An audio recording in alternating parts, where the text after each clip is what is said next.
All right.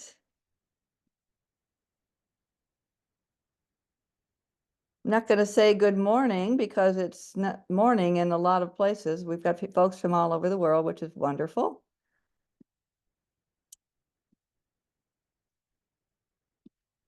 All right.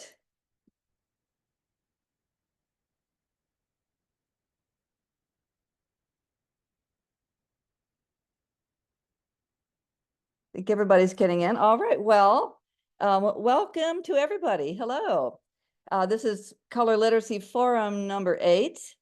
I am Luann Stovall. I'm a member of the Color Literacy Project team and a host of the Color Literacy Forums.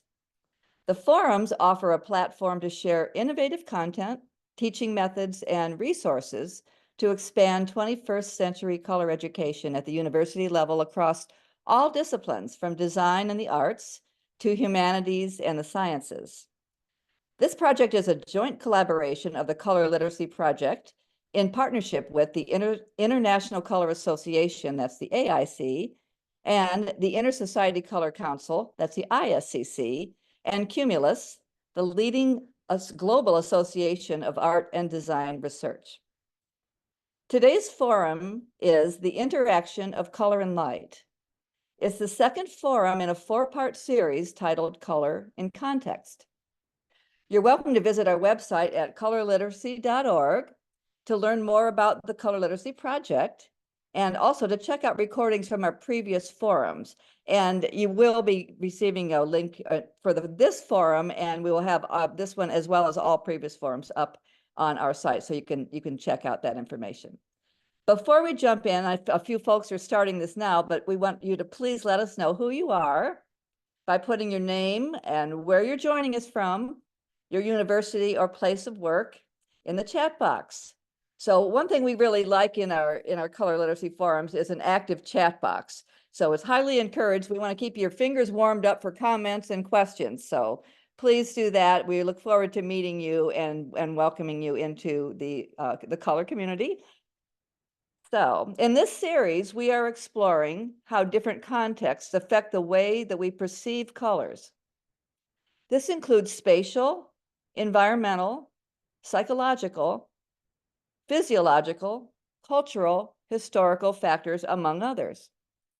We began our journey of color and context in March in the first forum with an introduction to the concepts of identity and ambiguity of colors from the viewpoint of color philosophy and color perception.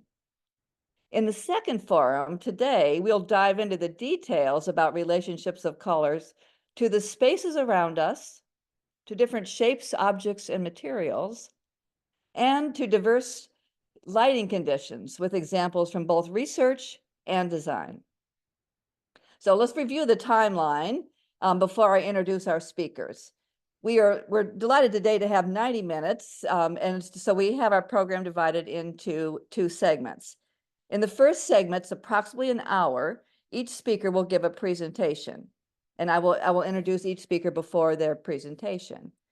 You're encouraged to type your comments and questions in the chat box during the presentation, but rather than taking questions after each presentation with the speaker, we'll have a Q&A for all 3 speakers during part 2 of the program. This segment, it starts at 10. It's 30 minutes from 10 to 10:30. And it's a panel discussion with all 3 speakers and our moderator, Maggie Maggio. So we're looking forward to that. But in the meantime, please go ahead and get questions in the chat box, because we're going to also have Robin Kingsburg monitoring the chat box along, so we're able to have a conversation between all of you and the speakers and with Maggie during our panel. So with that said, I am absolutely delighted to introduce our first speaker, and that is Dr. David Briggs. Hello, David. Hello. David is a Vice President of the Color Society of Australia, co-chair of the AIC Study Group on Arts and Design, and a fellow member of the steering team of the Color Literacy Project. His public works include the websites The Dimensions of Color and Color Online. Check it out if you haven't. A chapter on color spaces in the Routledge Handbook of Philosophy of Color, The Elements of Color, a two-part paper in the special issue on contributions by the Color Literacy Project team in the Journal of the International Color Association, and numerous conference presentations and webinars. David has taught classes for art and design undergraduates and for the general public, including Understanding and Applying Color, an 8-week online lecture course available through the National Art School in Sydney, Australia. With that introduction, I would be delighted to turn the floor over to you, David, and look forward to your presentation. Thanks, Luann. Let's see.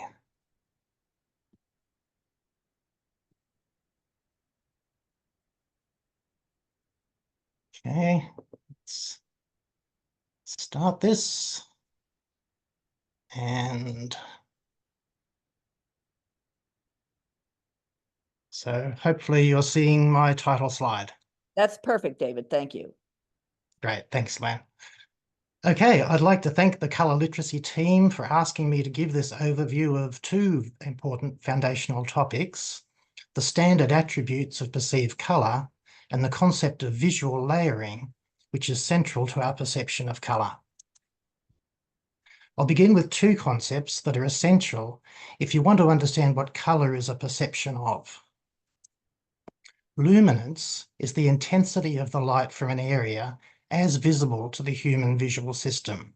That is, the power of the visible wavelengths weighted according to how visible each wavelength is to us. Variations in luminance appear to us as variations in brightness and are represented in this photograph on a finite scale of relative luminance determined by the exposure settings I chose. Chromaticity, second concept, is the overall balance of spectral wavelength composition of a light, again as visible to the human visual system. Variations in chromaticity appear to us as variations in hue and saturation and are represented in the pixels of my photograph by varying proportions of red, green, and blue lights. A visual system does much more than just represent to us variations in luminance and chromaticity, however. Unconsciously and seemingly instantly, it accounts for these variations in terms of superimposed estimates of the intensity and chromaticity of the light falling on objects and of the disposition of those objects to reflect different parts of the spectrum.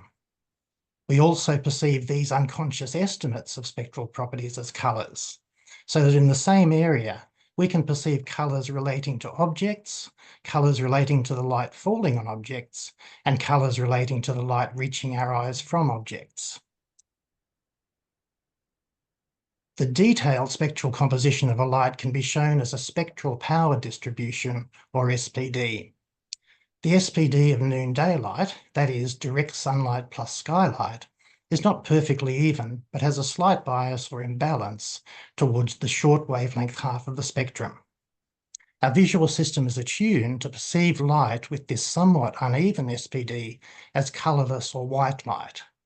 And as our lenses slowly become brown with age, it gradually adjusts such that we continue to see noon daylight as colourless. The hue of a coloured light is the way in which we perceive a direction of bias in chromaticity or overall balance of composition, spectral composition, relative to noon daylight. This principle goes back to Newton's concept of the centre of gravity of the component rays of a light in his famous colour circle. The pale blue colour of the skylight reflected from this white foam is the way in which we perceive a stronger bias towards short wavelengths than in noon daylight. The golden orange colour of the late afternoon sunlight reflected from this white building is the way in which we perceive a bias towards longer wavelengths than noon daylight.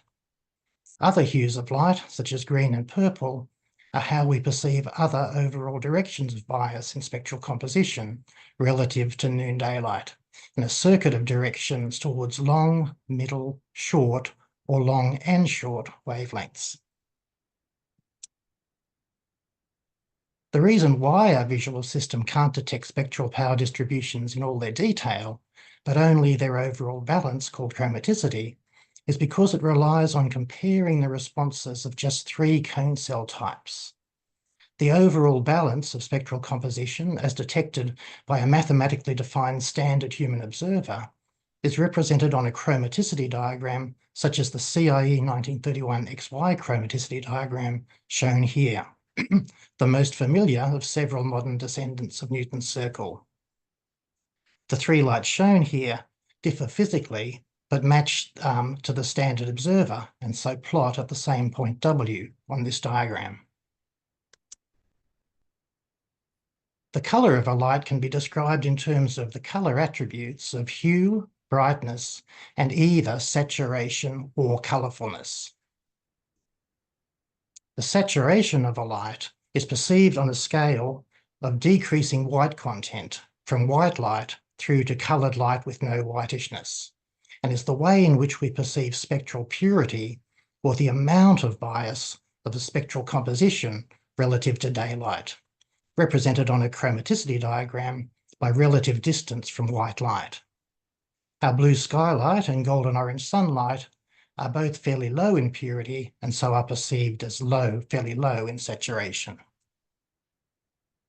The brightness of our light is our perception of its intensity or luminance, and the colourfulness is simply how colourful the light appears and depends on its combined saturation and brightness. The three purple lights in the middle diagram illustrate uniform saturation, but the brightest one exhibits the highest colourfulness. Since colourfulness is in effect saturation multiplied by brightness, we can also describe saturation as the colourfulness of a light relative to its brightness, as in the definition on the left.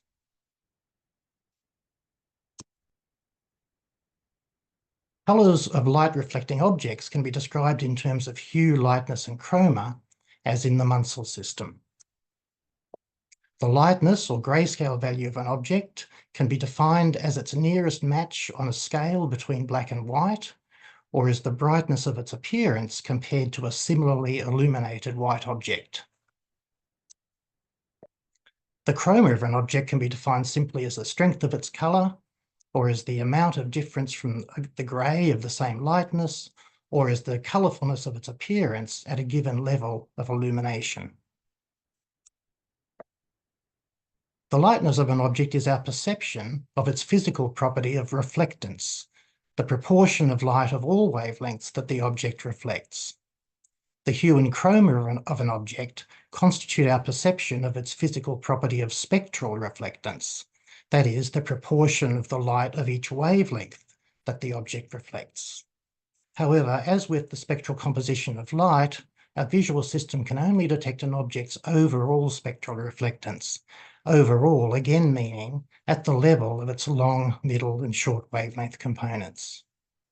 The hue is our perception of the direction of overall bias of the spectral reflectance, and the chroma is our perception of the absolute amount of this bias. A Munsell notation of 10R614 means a Munsell hue of 10R, our perception of a certain direction of overall bias towards the long wavelength part of the spectrum, of the spectral reflectance. A high Munsell chroma of 14, our perception of the high amount of this bias, shown by the strongly plateaued shape of the spectral reflectance curve. And a moderate lightness of Munsell value 6, our perception of a moderate reflectance of about 30%. Like all Munsell chips, this orange chip is manufactured to a colorimetric specification, XYY, of the light it reflects in daylight. The small x and y refer to the chromaticity or balance of wavelengths of this light, telling us that it's a highly saturated orange light. And the capital Y of 0.3 tells us that it has 30% of the power of the light falling on the chip. Strictly speaking, the perceived colour of 10R614 only corresponds to the colorimetric specification for a CIE standard observer and a specific daylight illuminant called illuminant C. But to an extent, we tend to perceive this colour exhibited in daylight through considerable variations in illumination as the colour belonging to the object, in a phenomenon I'll describe now as visual layering. I said before that the lightness of an object is our perception of its reflection, a reflectance, or the proportion of the light falling on it that it reflects. I wonder if you've ever thought about how remarkable it is that we have a perception of lightness. If we needed to place a perfect white reflector beside an object in order to judge its lightness, it wouldn't be nearly so remarkable. We could just compare the brightness of the light reflected directly. But the fact that we routinely perceive objects as exhibiting a particular lightness without needing to do this shows that our visual system automatically presents us with an estimate of the amount of light falling on objects without having any direct way of measuring this amount. To do this, in the words of Frederick Kingdom, our visual system decomposes the visual input into light and material. Without requiring any conscious intellectual activity from us, our visual system seemingly instantly arrives at an estimate of the combination of illumination and reflectance responsible for the light reaching our eyes from each object that we see. Now, it does this so automatically and consistently that it seems to us that our eyes simply detect directly the colours of an object, and it doesn't occur to us how extraordinary this perception really is. In this animation based on Kingdom's Figure 1, notice how the appearance of the image on the left involves two superimposed perceptions of reflectance and illumination. Our perception of colours of objects are always accompanied by a superimposed perception of illumination in this way. We perceive these unconscious estimates of the spectral properties of the object and of the illumination as a colour belonging to each, respectively called an object colour, here a uniform middle grey, and an illumination colour, here a white light of varying brightness.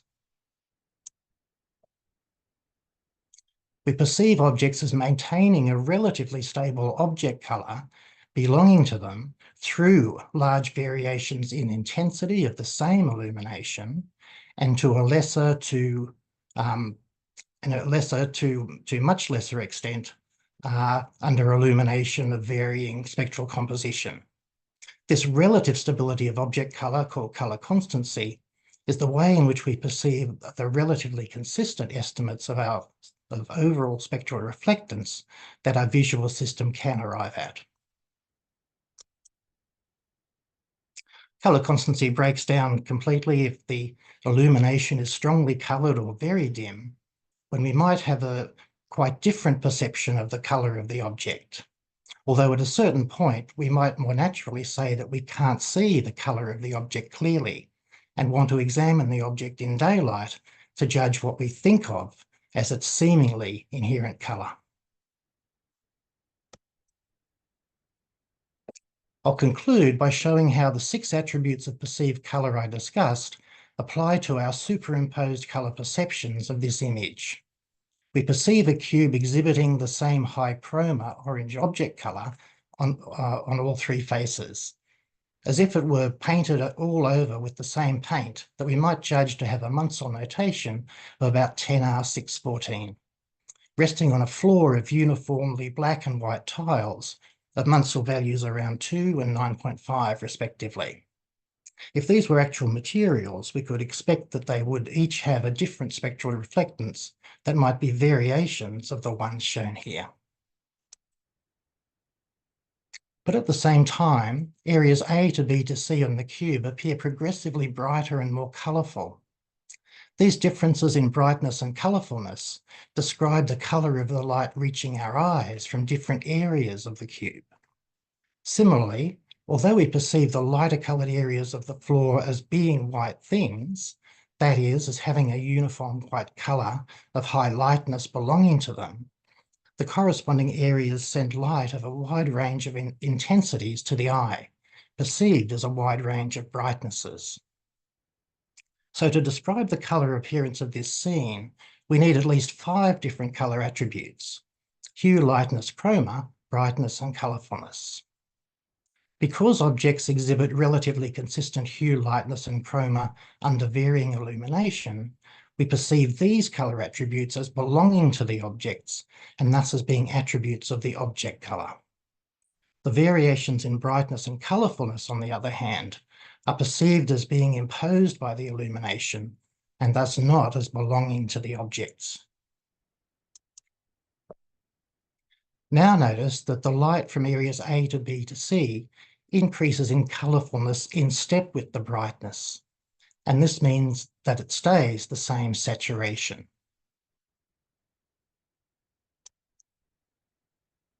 This uniform saturation is our perception of light of uniform chromaticity, spectral balance, as results when a uniform object reflects the same light at varying intensities. Since objects exhibit the same saturation under widely varying intensities of illumination, saturation can also be perceived as belonging to the object, and thus as another attribute of object color alongside lightness and chroma. As always, our perception of object colors is accompanied by a perception of illumination. Illumination colors can vary in hue and saturation or colorfulness, but in this image we perceive achromatic or white light illumination, varying only in brightness.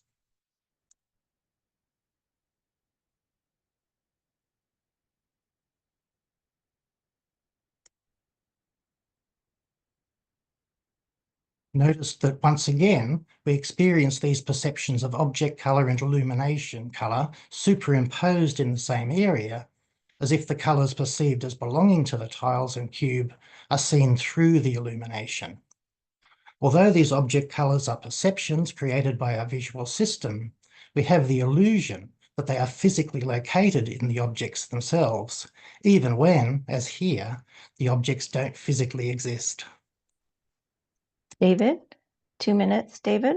Okay, thanks, Robin. Last slide. Okay.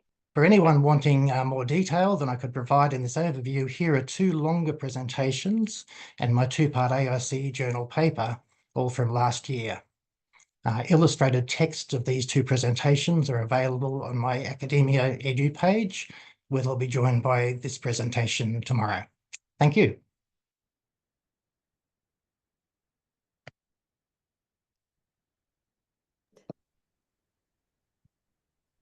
Thank you, David. All right.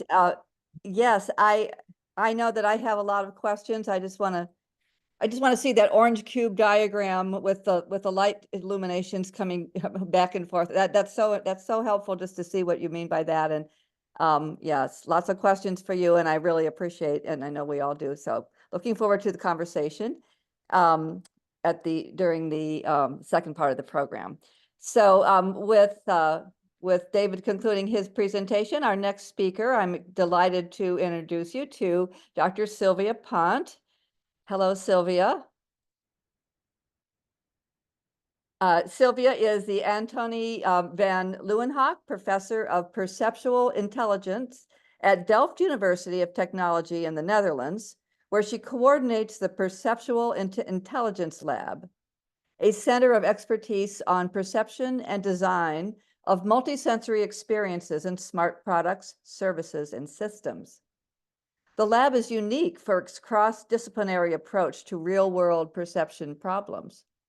Silvia's research includes studies into design, perception, and optics of light, and its interactions with materials, shapes, and spaces.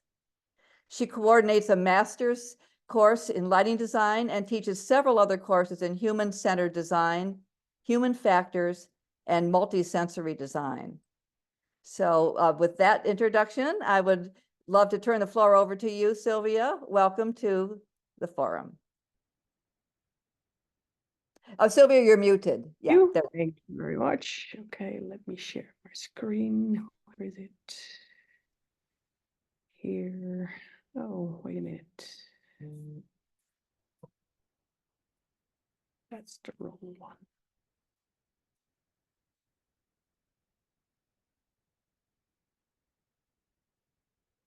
Here we go. That's perfect. Yes. Okay, so thank you very much for inviting me. So this is about, lighting colors and coloring light. So let me start with some more notions about material color. So thank you for David for introducing all the different concepts, etc., that we need here. Well, now looking at this picture now, I think you can already tell me. So this is a yellow paint blob in the middle, pretty bright. Now, which of these spectra belongs to the paint blob? That's the basic question. Now, without David's beautiful story, you might not know, but I think now you can guess that, well, it is not the left top one, which you might answer after reading some of the basic textbooks. But of course, this would be nonsense, but that kind of spectrum only reflects so little light that actually a color with such a reflectance spectrum would look very dark, not bright.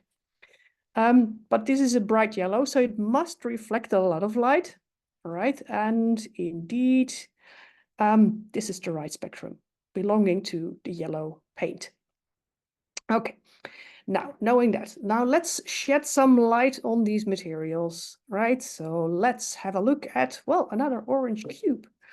And here it is.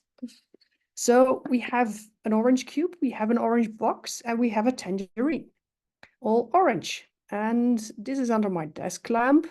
Now let's change the lighting to some light coming through my window, some diffused light coming through my window.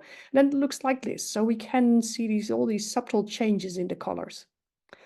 So how does that happen? Well, if we have different materials, then the reflected light is caused by the light spectrum, but also the material reflectance spectrum, right? So we multiply those and then we get sort of the reflected spectrum. And of course, this is not one-to-one related to the colors that we see, but as David just explained, it has to do with the relative power in the different bands of the spectrum. And that's what we see over here. Now, this story about the reflected light being the multiplication of the light spectrum and the material reflectance spectrum holds for matte, smooth, opaque, flat pieces of materials. So what happens there is this light source times material reflectance is the reflected light. And this is also D65-ish type of light source, so daylightish. So that holds for this part. So in the middle of the diaphragm, so that part of my photograph is a matte, flat, etc. Piece of material. And if we change the lighting, so again, the same photograph, we can see the change in the color, which can be explained by that kind of accounting. However, now let's have a look at some more pieces of this photograph. So these three patches all have more or less the same color, right, in this photograph. So they look very similar, so the centers of the diaphragms. And now I'm going to change the lighting again. And now they look different. All right. So we have two situations, actually three colors, and then first the colors look identical, and in the second situation they don't. This is called color metamerism. Now, we are going to do a little exercise here. So this is a panoramic image of a sunny day with a blue sky and the sun at the right. And then we are going to do a little exercise for which we need a black piece of paper. And then we're going to put that black piece of paper in between a colored object and the sun. And let's have a look at something colored then under these conditions. So this is a part of the book that I put in this sunny day under sunlight, etc. This is a tiny little piece of the book, and it says color in white letters on an oranges background. And now I'm going to put my black piece of paper in between this book and the sun so that it will be in shadow. And now let's look at what happens to this color patch. Yeah, Okay, so this is just under the diffuse blue sky, sun screened off, and now back again. And this is under the sun. And I'm going to show the book, which it is part of. So this is Light and Color in the Outdoors, one of my favorite books by Marcel Minnaert. So we could see these patches changing. Now this can be explained by the scheme that I showed before. So the light spectrum times the reflectance spectrum is the reflected light. And it will change as a function of the lighting, either sunlight or blue diffuse sky. Now let's go to do-it-yourself exercise 2. We just did 1. Now we go to 2. Now let's also pick some matching colored objects of different materials to the book. So here we have the book. And then I have a brown marker with the brown of the marker matching the brown below it. Orange marker matching the orange above it. And then the yellow marker matching the yellow of the book at the right of it. And now I'm going to do the same trick again. So screen off the sunlight with my black paper and then look at what's happening. Okay, now the colors of the marker and of the book don't match that well anymore. So this is a metamerism demo. And back again. Now it matches again. And now it don't. So color metamerism.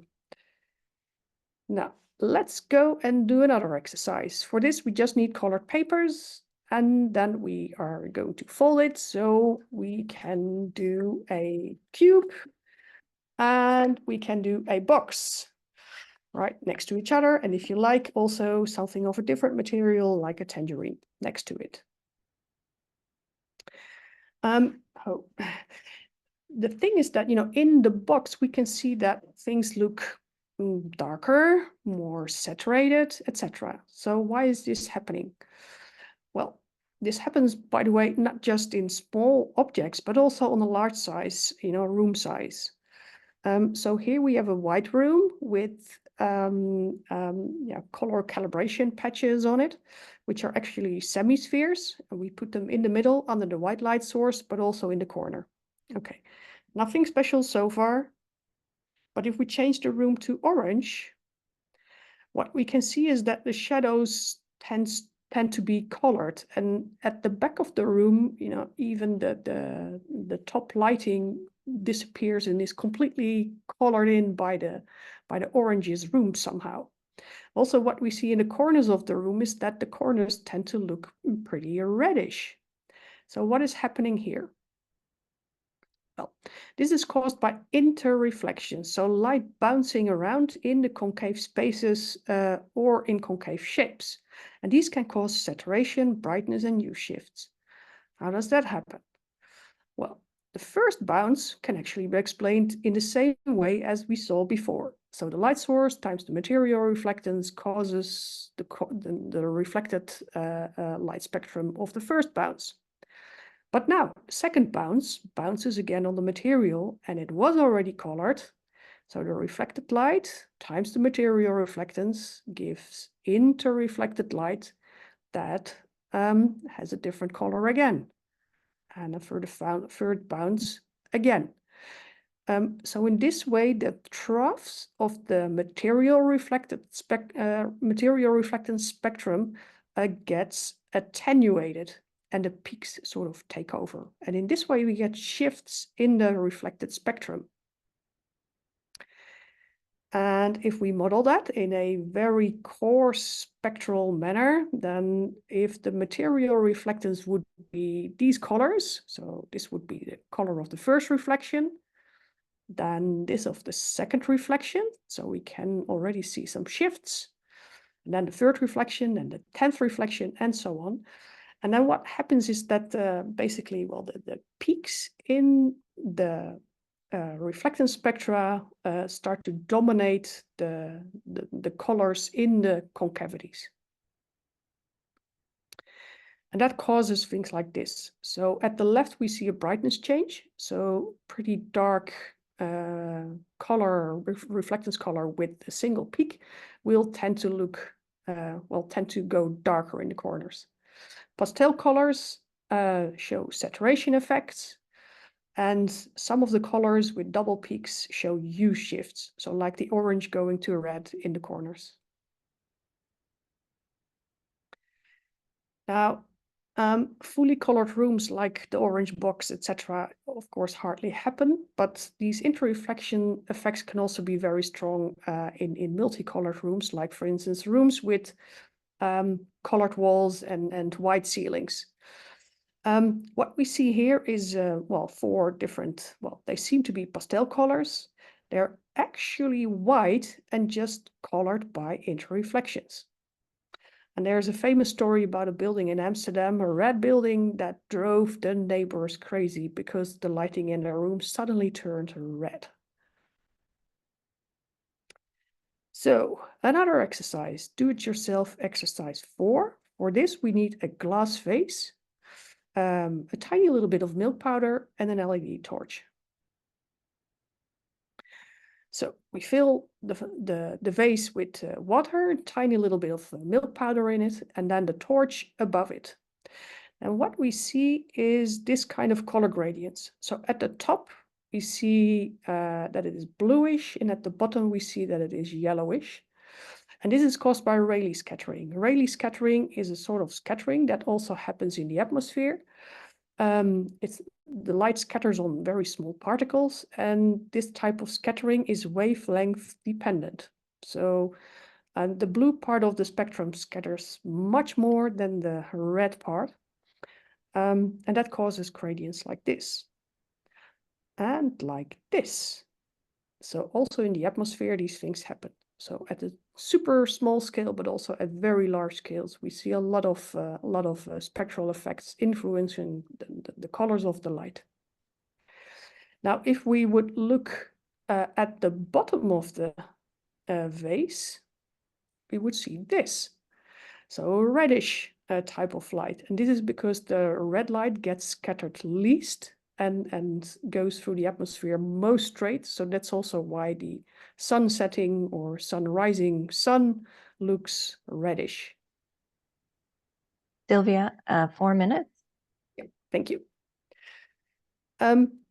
So if we do analysis of the lighting outside, especially on sunny days or under sun setting or sun rising suns, we do a multispectral approach. We can see that there is blue diffuse lighting coming from above and red, more directed lighting coming from a very low angle, causing actually color gradients over objects. So not just a single color, but color gradients due to the lighting.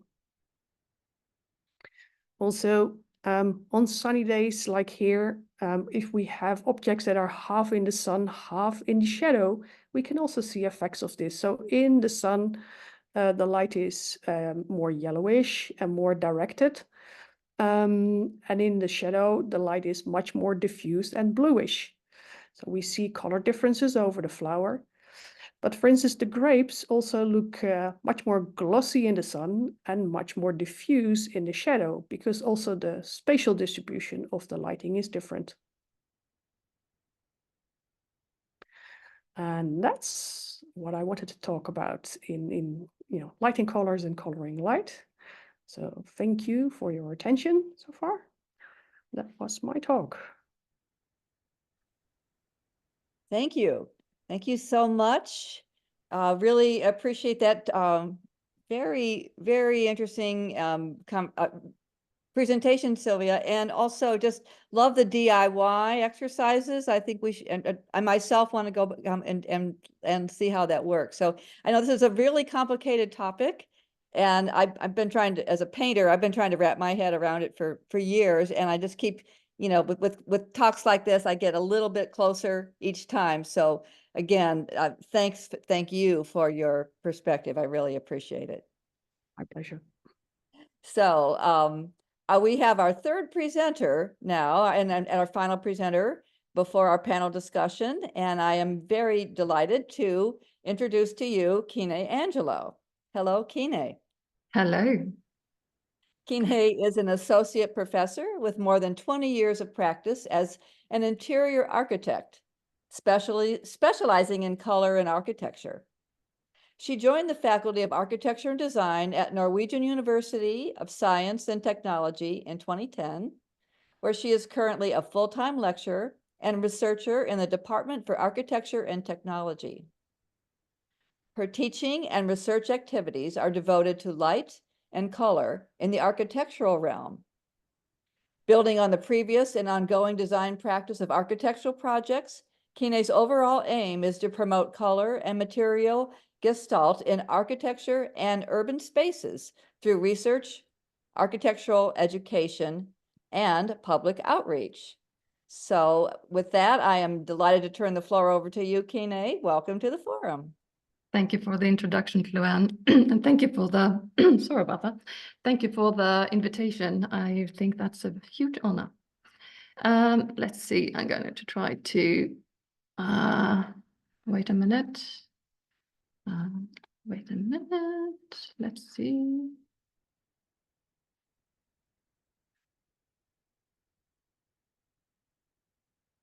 Hopefully, you will all see my, wait a minute, all see my presentations. That's perfect, thank you. And full screen, lovely. Yeah, so third, I'm going to be a little bit more general.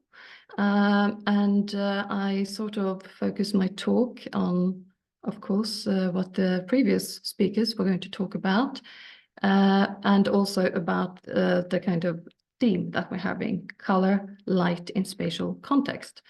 And I hope you have read my, or you can do it later, my abstract. I don't have time to kind of do that now, but the gist of it is I'm going to show you a couple of some of the exercises that we do and NTNU for architectural students, as we have sort of changed our teaching the last years to be more into what does an architect need in practice.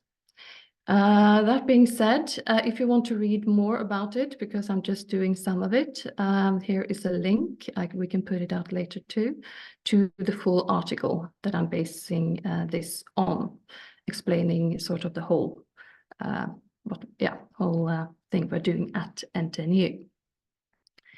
So let's just say that very, very briefly, we have a lot as when we were working about form. We have form, color, texture, size, placement, orientation, just a few of the biggest design tools that we have. But the key feature, as research shows, is definitely color and form.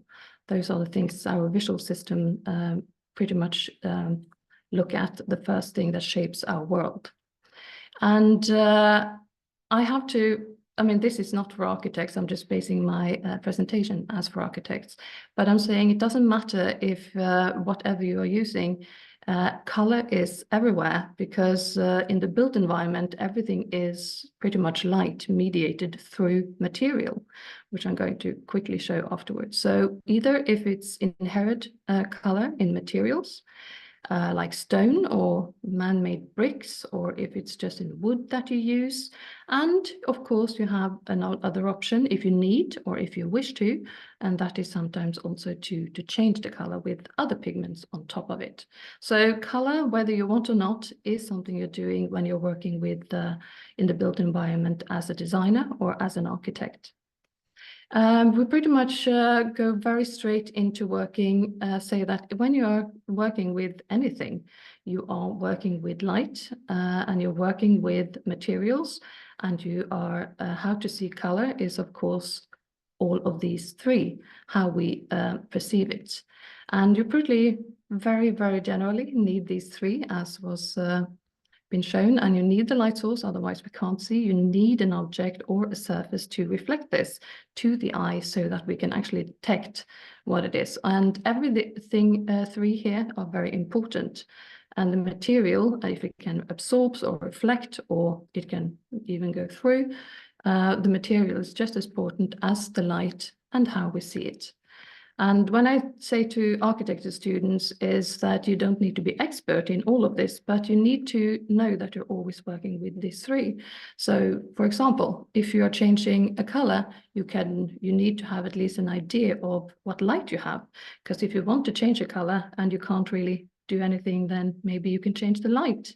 Sometimes you can, and you can filter away light, or you can just work with the properties that are in the artificial light, or you have to work with the properties in the daylight that was very well described before. But if you can't do anything about the light, maybe you can paint it a different color. You can on the surface, or if you can't do that, you can work on the properties to the light distribution. Because as was Silvia was talking about, is of course the more light, the more we have in the intensity of the color, and we can work with the different kinds of reliefs or with gloss. And of course, we also need to know quite a bit about how we perceive this. So this is just an example of simultaneous contrast that I'm not going to talk about today, but colors around will affect the colors that you have in the object and vice versa, or the adjacent color for that matter. And we do talk a lot about the context, contextual of where you are, where you work, and what the color space is there.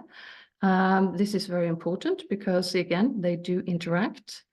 And even if it's in Europe, as I showed, but it's also in different towns. They have different history, they have different kind of color spaces based on their story. But I'm going to focus a little bit more about the interaction of the color and the light. And the first thing that we are usually, we pretty much show a yellow house like this and ask, what is the yellow house? What color is it? And then we show some kind of small swatches like you see here and ask them to pick. And basically, and I must say, if those of you who doesn't know the work on Kine Fridolante, you can look for the book, What Color is a Red House, to get more on this. So what they usually check on is they pick the ones that they are sort of seeing. And usually it's the more brighter colors, the more saturated ones. And I say, you're right, they could be all of this depending on where they are and what they're seeing. But if you do another question, say, what is on the surface of the building, there's just one color. And there, I think everyone who works with this need to know this, that you have, color won't always look the same as on the surface that actually if you're going far further away. And that's what we call the nominal and the perceived color. And this is an exercise. Here you have, an example from the book of Kine that really picks up and tells about what will affect the nominal color and how we perceived it. If you want to do an exercise like this, it's very fun and it's very, very learning. And then you have to go to find a nominal. You need to go straight to the facade. And for the perceived, you need to go for a distance. And then you can see the different, what the light interaction between will actually do for the color you perceive. And it's also nice to say, please notice the weather we're in, because that could be, of course, affecting what you see. Sunlight, as was eminently told before, will have a different color, light color, as will skylight. It will be bluer, and you can have the interaction of the two. And sometimes I tell the student, if it's sunny, go back when it is overcast. And they do it again and really start to see the colors. So a little bit, just one thing about the light. We really emphasize and we use examples from the city, showing them, for example, this house and say, this is a green house. Notice the light and how it affects the color that you see. And if you really, even though you have color constancy and everything like that, if you really, really look into that, you can see that there are different colors based on the surface, based on the orientation, from what light is hitting it, and how the surface is scattering and distributing the light. And this is, of course, because this is the blue light coming from the north. In Norway, we never get direct sunlight from the north. And how it affects with the light, the yellowish light coming from the west in this case, and the the south coming in, and you can see the different how they mix. Some surfaces that see both will have immediate color, while you get really the yellowness from the direct sunlight, where the scattered skylight gives a very blue tone. And that is important to notice, start to really notice this thing while you're working in the built environment. Very short about the exercise, but this is, again, this never stop astonishing. But when you are looking at the green, is one of my favorites because it has blue and yellow in it, so it kind of interacts with the blue and the light, yellow light a lot. And in the city, you can kind of experience this building a lot like having two green colors while it actually has one. And it's because of the surface and how it's treated with horizontal or vertical paneling, depending on where the light is coming from. And this is an exercise that is good to do. So here you have pretty much the same color and 3 different reliefs. One is just smooth, and then you have a different gradient of the depth, and you can start turning them around with the light or against the light to see how much color saturation you get from it. And then again, use the place that you are and ask them to go there and start thinking about it. The color intensity will of course go down if the light is scattered. You can start thinking more light is more color, and just noticing things, you could start using it. Also about rendering, has a lot of different textures, and you can affect the color a lot by the depth or how you texture it. So for example, here you have one color in the main body, except the white in just where the glass is, but all the other difference you see, it's created through the kind of roughness or evenness of the surface. So if you don't have the color choice, you can have a texture choice in your composition of, for example, facade. And this is the exercise that we do. We give each group one color, and we say, work with it so you can get biggest variation that you can imagine, from dark to light, to saturated, to low saturated, and just play. And some of them get to work with textures, some of them gets to work with a curve, and some do angles. And we send them to different light situation, outside, inside, to get the most out of it. And it's fun, but it's also very, very learning when you, or very good exercise to do when you are working with buildings. And we hope to see more of this in architecture after a while, because up until now it's been pretty flat in the new build. One other that I want to talk about today is about sort of something that we perceive. And I guess most of you here know about color perspective, about cool and warm color, which is of course also connected to how we see light in our physical world. And it's an effect achieved through what we call warm and cool colors. So that is pretty much what everything that is yellow will come towards you, and everything that is bluer will recede from you, based on what we learn from nature, because of the further you go back or see things, the more blue scattered light is filtering through. And this is, of course, something we can do. And then it becomes a little bit about how we can use formal aspects of color to enhance architecture. Here I'm using the elemental colors of Evald Hering, who base it on more color characteristic, more than mixing, and from white, yellow, red, green, blue, and black. But colors, they have a lot more to them, and we want students to be more aware of it. Like, for example, they have lightness, and from very light to very dark. And this is colors in their more true form. Also, we have the warm and the cool effect that we call the color perspective. And we also have something called advanced and receding color. It's the same, but it's if you use these words, you can find more. It's from Oswald for me, but it's using the right word sometimes get you to kind of Google or find more when you look for it. And using this for me and for the student is kind of related to form. This is the active and passive in this is a rule based on the full intensity of the color, and it can be overruled by nuance, which I'm going to show.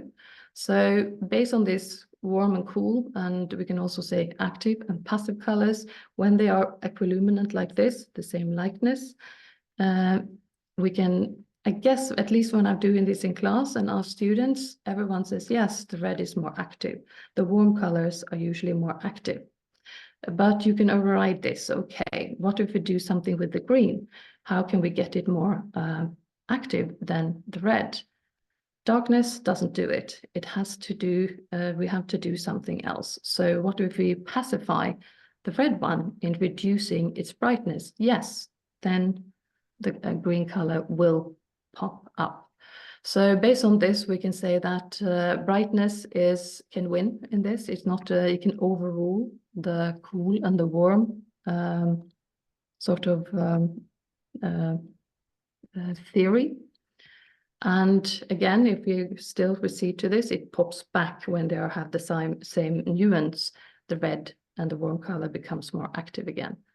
The reason for this, you can do this with all the colors and just look and see what actually becomes more active and what becomes more passive. When we're doing a lot, Kine, 3 minutes. Thank you. 3 minutes. And then we come to visual tectonics, because visual tectonics is you can build a building and you can build it up so it actually stands. But what we are hoping that architects do is actually also coloring, so it enhances form. So, for example, these pillar that you see, that you feel safe for going under there. That color actually helps this. So you can pretty much put it on a visual scale, so that you put small, you can make small elements look really supporting as you pacify the big body over.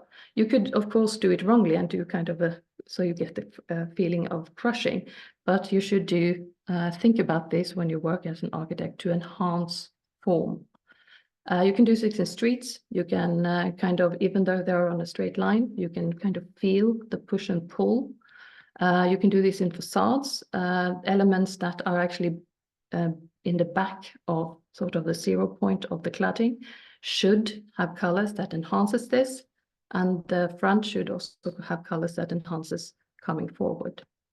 And you can again send students out, at least in Trondheim, so they can look and see from the more vernacular architecture. They use this, and we have a lot of examples of this. And also in newer architecture, up until early functionalism, they were really good at doing this to create their kind of idealism of shape. We have found that if you want to have gravity, you can do it by a more active color on bottom. You can also use more kind of a color association, so that the color on the bottom might not be the most active one, but it has association to stone colors, for example, then it overrules that. And you also can create, if you have a very monotonous building form, you can create more kind of variancy through color, like rhythms, active, passive, and build it up in sequences. And these rhythms are different to different parts of the town. So again, contextual, look around, see what, if you're going to put something new in there, what can you do?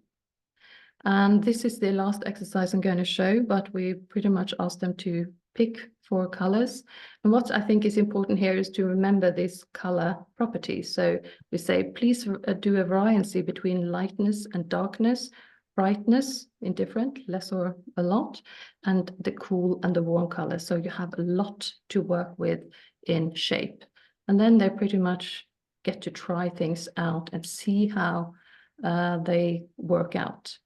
And it's not a lot of colors we actually need in architecture. We just need to use them properly to get the variancy. You can do this also as interiors, the same thing. make some elements go away, make a room higher and more narrow, etc., etc. And this is what we hope architects will do in the built environment. Either it's through lighting with more shape, with more texture, or if it's actually better kind of formal color, use of color in to enhance, like corners should be more, maybe more heavy, or you should direct the your gaze towards different buildings and let other buildings be more subdued. And that was all. Thank you. That was all. That was amazing. A lot. That's great. You know, it's thank you so much, Kine. And I guess for everyone here too, Kine is our third presenter. Round of applause for all three presenters. You know, just absolutely fantastic. And I know there's so many questions. Kine, it's just interesting for me. One of the struggles I've had over the years is like talking to architects about color and the fact that it hasn't really been studied. And so, you know, like what you're saying and what this is about, living in color, it's fantastic. You know, what we need to know and what we can do and what that can do for us. So I know there's a lot of questions from all of you, so go get your questions ready. We're going to go ahead and turn on the cameras of all of three of our presenters. So David and Silvia and Kine, as well as our moderator, that's Maggie Maggio, and also for the panel, and Robin Kingsburg, who's going to be doing the chat box moderator. So just as a brief note here, we have 30 minutes for this next part of the presentation.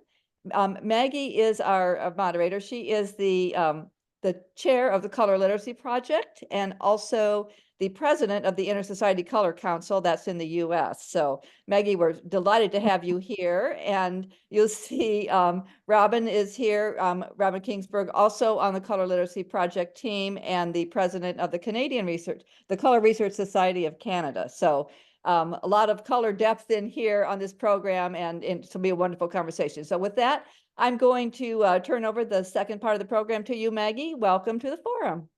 All right, thank you, Luann. You just used the word depth, and I want to say that this was a thorough, in-depth presentations that I think flowed beautifully between, you know, perceptual layering, and David, your focus perhaps on the standard of you know, daylight and noon, and then it goes into the colored lights and all the differences that can make. And then Kine adding texture and, you know, all the elements that go along with what happens when you add something like material characteristics to the interaction of color and light. Yeah, it was beautifully done, beautifully flows. I wanted to ask from each of you if you had questions for any of the other speakers before we start. No? I'm Okay. a bit stunned. Yes. Stunned as in stunned because of what you presented, or stunned because of listening to everyone else's presentations? The other ones, I have so many questions, they are kind of just jumbling up. So maybe they come later. Okay. All right. Well, let's see. So David, I'll start with you. All of the definitions aside, what would you say is the most important takeaway from your presentation? Just this idea of perceptual layering, I think, might be new to people. So share a little bit more about how you came to that place. Well, I think if that is new to people, then that's probably the biggest takeaway, which I was kind of working towards. Yeah, because it's really, I think that's really central to understanding how we perceive colors of almost everything. Whenever we're looking at objects, we have a perception of the illumination falling on them, which we tend not to think about as much. I said in another talk that being mortal objects ourselves, we tend to mainly think about the colors of other objects rather than the colors of light. But they're sort of two sides of the totally interlinked two sides of the same perceptual process. Mm-hmm. Yeah. And so, and Silvia, the shifting of how things appear depending on the color of the light. And I think I wanted to ask a little bit more about interreflection. I have to admit that's not a term I've heard. And so this colored light bouncing around and increasing in saturation. We see that all the time in interiors, I think. And so Kine, how do you see that impact in architecture? Me? Yeah, this idea of the okay. That was interreflection of me. light. Yeah. Well, I don't know if you notice it, but in when I showed you the student works, when they do, that's what they will see. And if you Yes. have it at different kind of angles, you can see, oh my God, it's actually more color than there is. Because even if you have just one color, it will actually get more than you have, just because there you can use the interreflections. And of course, sometimes maybe what you should think about is, of course, what you put in you should think about what the other colors are, because is it a good interreflections? Is it not? Like Silvia was on about, that you can create problems as well. We don't want a red kitchen. We want to see our food. So are there any questions from the audience? Robin. Yep, there's a question from Ingrid for Kine. Do you do some environmental color evaluation of the context before designing the color plan for a building? If so, could you share how the evaluation is done? Yes. First, we, like I showed the work we've done in different cities, just to see kind of the big overall color plans for them. We do that in if it's a street or if it's an area, we map them first, and then we see what does our building, what should it do in this? For example, is that the Queen? Should that be seen or should it not? Maybe it's something else that has a higher cultural meaning there. And yes, we do a lot of evaluation, and we use the NCS because it's Norwegian standard, so they get Fandex and even color pins. If that answers the question, I hope. Yeah, well, that's fascinating. You used the term, should it be the Queen? You know, this in urban planning is fascinating, and you know, my background is architecture, and I think, you know, designing the building to fit the space in an appropriate way of hierarchy can also definitely be related to the color. And the colored buildings will always stand out more than the natural material buildings. So that's an important point. Yeah. Can I add something there? Yeah. Because it's interesting, I think, that in indoors we have universal design, not so much outdoors, but we should, because it's you know, for visual clarity, we should actually have more kind of we should think about how we color. Not everyone should actually be seen as well as something else, but we don't in Norway, at least. Well, this is definitely the large scale context. Yeah, it's how they fit into the urban environment. All right. Any other question? Question from Jean.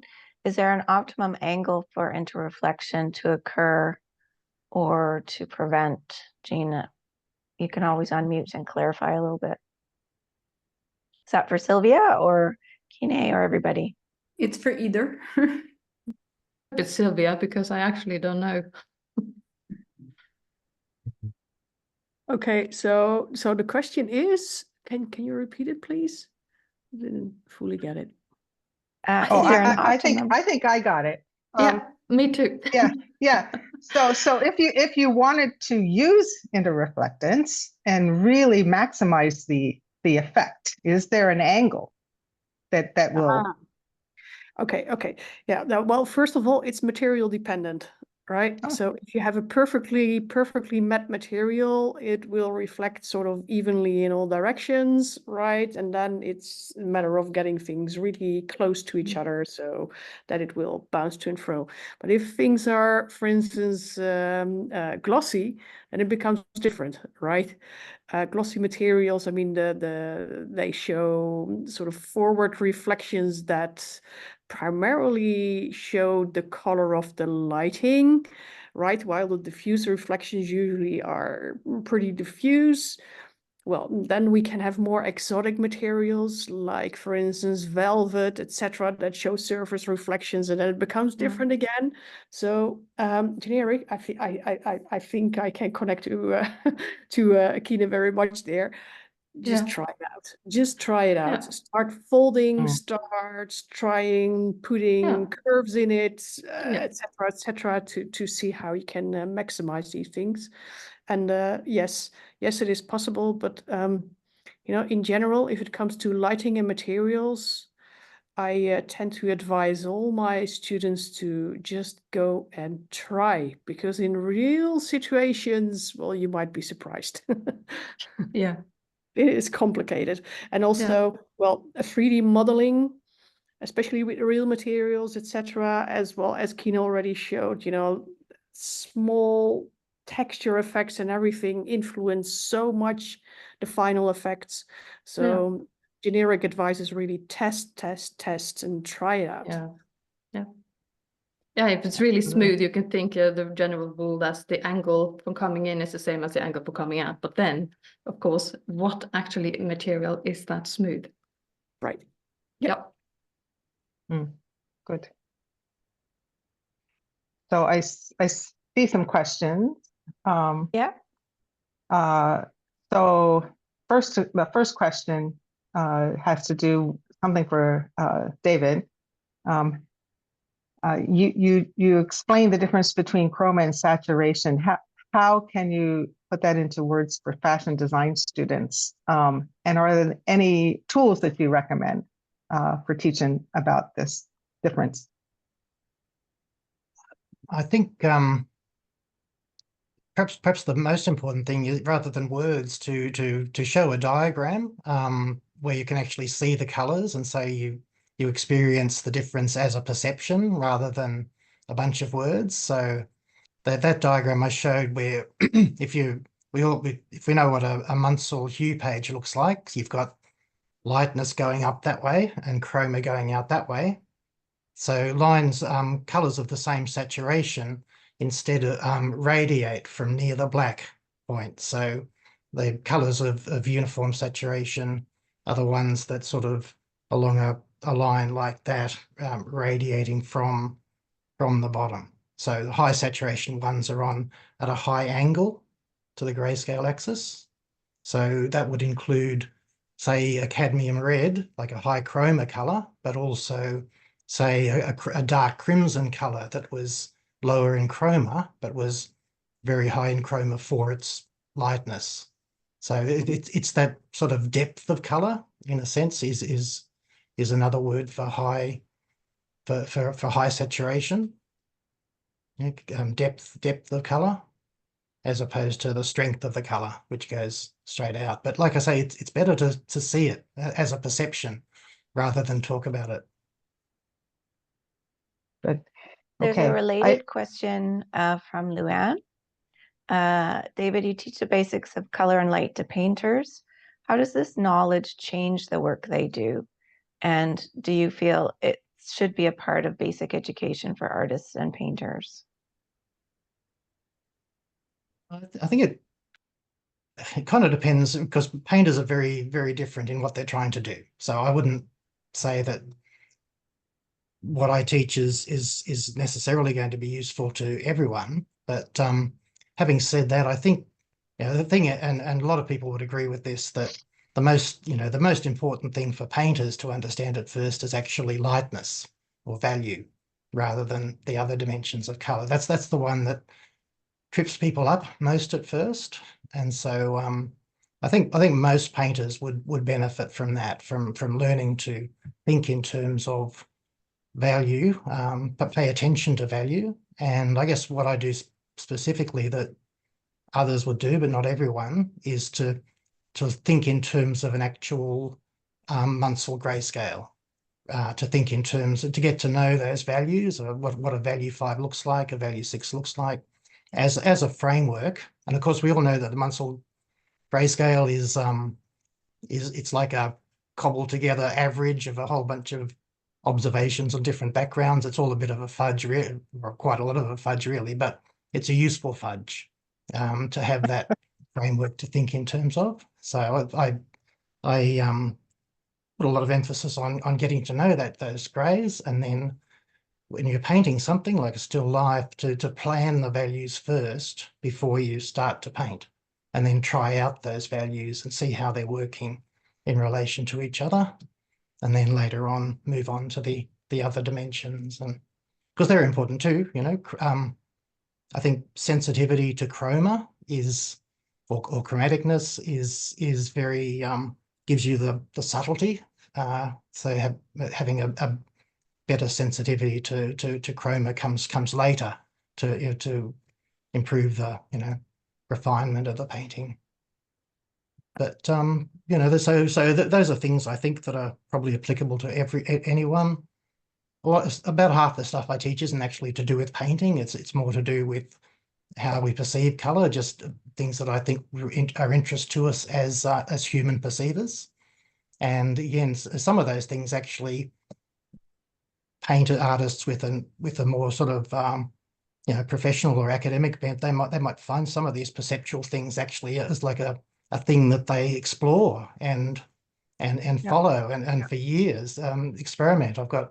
I've had one ex-student who studied monocular rivalry based on a slide I showed in the course, and she's been painting paintings in oil paint where you get that effect. So yes, sometimes just one little thing you talk about can set someone off the ears. You said a couple things that I want to comment on. One is we have to recognize that color is often fudged. And all these standards are each coming from their own place, and sometimes they don't relate. And there is another question that for you, but short answer. I don't know if there's a short answer. Someone who's interested in the Munsell color space as rendered in sRGB gamut, but the digital sources are all very inconsistent in terms of hue. And what's the short answer? I think it's that sRGB is digital, and therefore it's always going to be inconsistent. Sorry, go ahead. Yeah. Well, yeah, it depends on the white point you choose and so forth. So there's different translations, and people don't get this, that there's going to be different translations. They're especially going to be very different for the neutral colors, which are just a slight shift means a completely different hue. I think Paul Centaur has a translation which is probably pretty reliable, I'd expect. He published a translation to sRGB that could be used as a general go-to. And that's Paul Centauri. We'll put that in the chat. Okay, for Silvia, this is back to the interreflection. Harald asks if caverns and caves and glaciers can be intensely blue. Is that a result of interreflection or something else?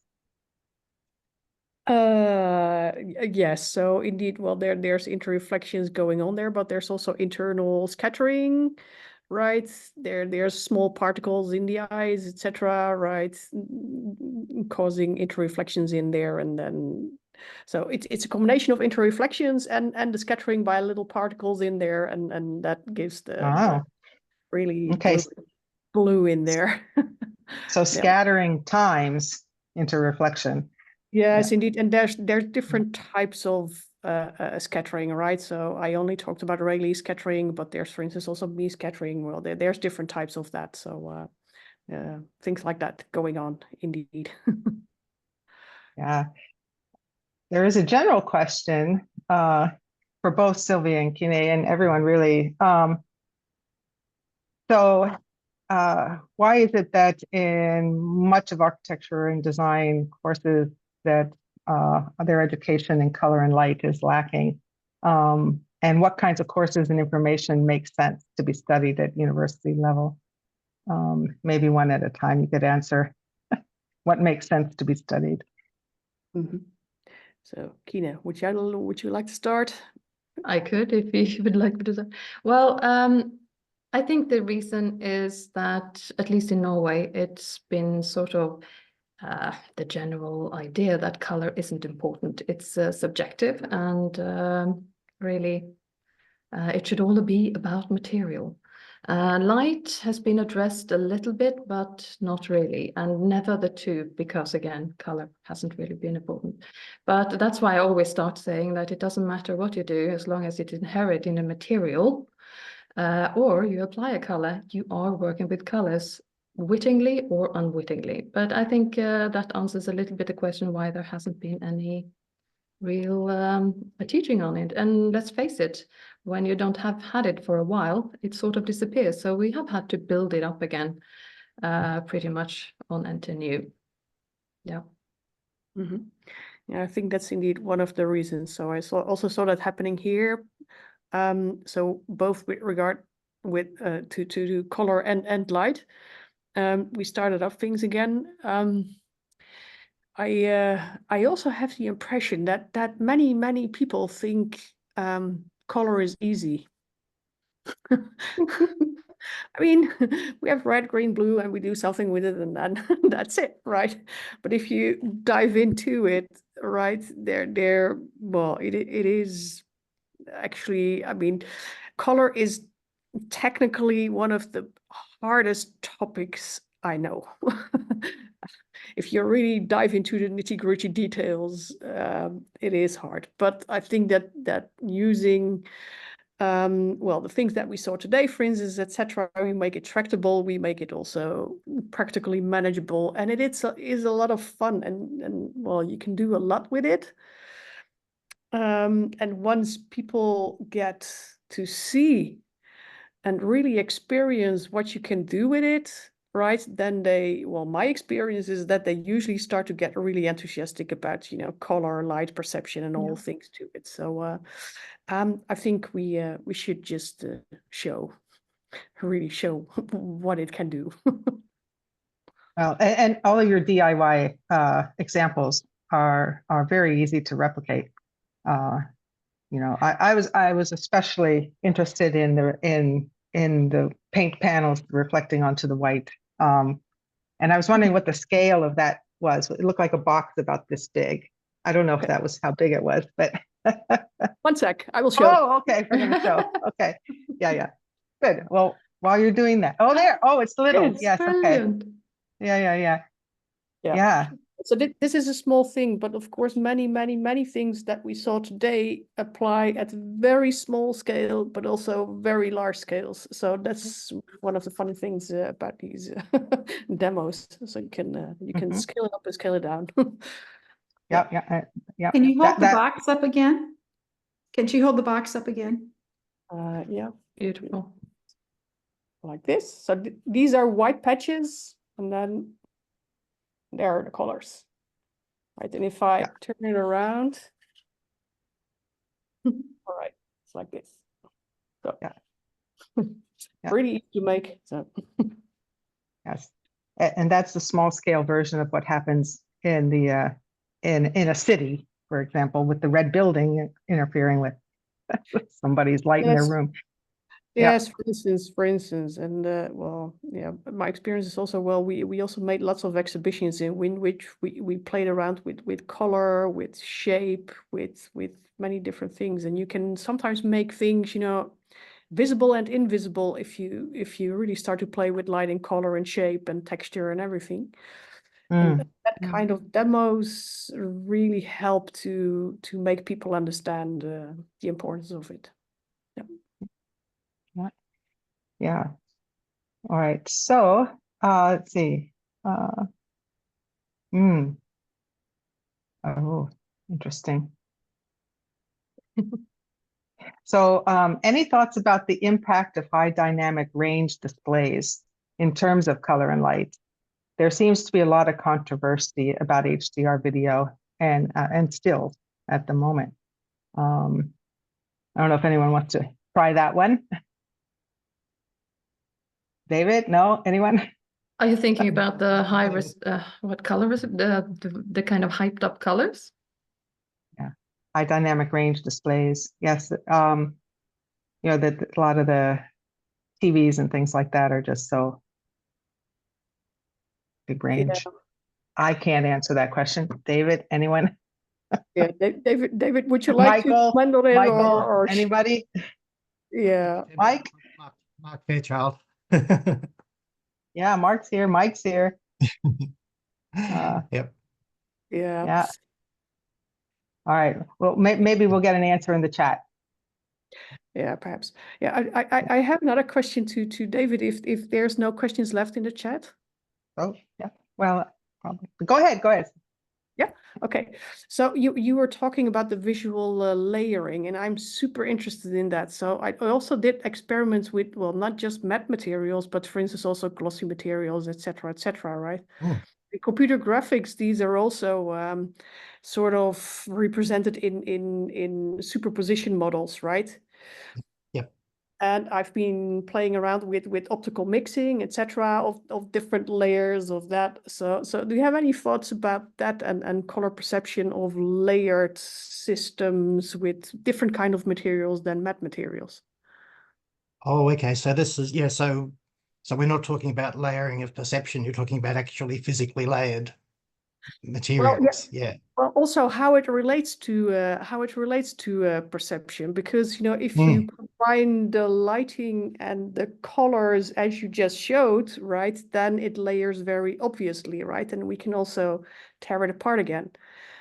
My impression is that for many materials this can be done in similar ways, and that it actually also seems to layer. So, for instance, the glossy layer and gloss is really another layer on top of the matte, on top Yes. of Oh, yes. illumination, Yeah. right? And I think also in art, in painting, for instance, this is what painters also use to paint. So they also paint those things in different layers.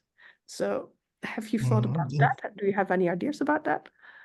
Yeah, I just have to be very careful to distinguish between like physical layers, which we may well perceive perceptually. We may perceive, something through a glaze layer and so on, versus the layers that just a single glossy, so like a non-layered, an opaque but glossy material, you would have a perceptual, as you're saying, you'd have an intrinsic image of the highlights or the speculars that you'd perceive, and you'd perceive through that the illumination and the object color. Yeah.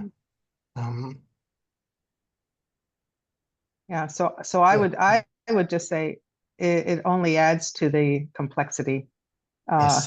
that we've been talking about, because here we have, starting with the most basic, the cube with kind of a standard illuminant, and then it just grows and grows and grows, all the variations, all of these interactions. And that really was the point of today, is to look at color in context from the perspective of how light interacts with color on all these levels, from the really micro scale to the macro. And I mean, it's amazing. So Mike has answered a little bit about the HDR question.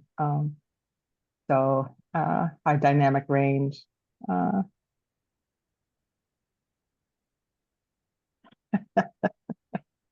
Yeah, that's a good point indeed in the natural world. So, for instance, if you look at lighting in natural scenes, I mean, it can easily cover 7 decades, right? So it's enormous. And the point that when there's artistic intent, accuracy is really the goal. So, okay, point taken, Mike. And that brings us right around to 1 more minute. So any closing thoughts, Maggie?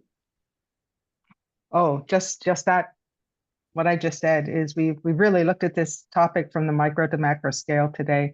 And in doing so, I think it's expanded everyone's appreciation of the colors around us. And I hope everyone goes out and starts really, looking closely now, especially say in architectural settings, because that's probably where it becomes most apparent. All these interactions. I want to mention, that if maybe we put something in the chat, Louise Swarnoff's book is also a good resource for all these explorations. So we have Frida Lanter and Lois Swarnoff as something you can do a little more reading. All right, so that's it for me, Luann. I want to thank everyone. So. Yeah, I would say a round of applause from everybody, to the presenters, to thank you so much for your very interesting information. And my brain is exploding as usual. But I just really want to say thank you and also to Maggie and Robin for monitoring the chat box. So our goal with the Color Literacy Project is to be able to share our resources. So we're for all of you in the audience, I also want to say thank you to all of you. Thank you so much for joining us and adding your perspective. Please stay in touch with us. This is, as you know, this is our second forum. We have forum 3 and 4, which is the last part of our series on color and context.